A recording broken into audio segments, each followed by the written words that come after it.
Hello everyone. In this video, I'm going to show you how to give someone access to a Facebook business page using the latest New Pages experience interface. Whether you're looking to add an admin, employee, moderator, or even an intern, I'll guide you through the entire process step by step.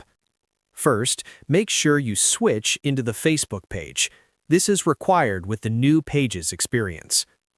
Once you've switched to the correct page, click on Settings from the right sidebar. Inside Settings, click on Page Access.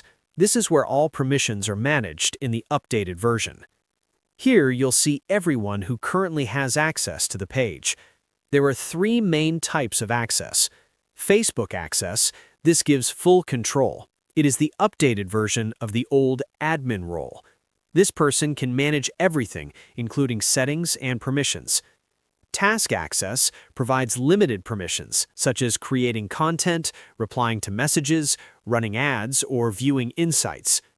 Community manager access allows someone to moderate comments, manage chats, and remove or suspend users who violate community standards. To add someone, click Add New under the type of access you want to give them.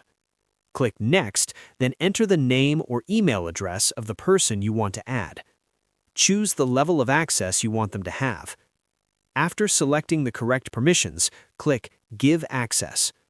The person will receive a notification, and once they accept the invitation, they will have the assigned role and permissions on your Facebook business page. And that's it. If this video helped you, don't forget to like and subscribe for more updated tutorials.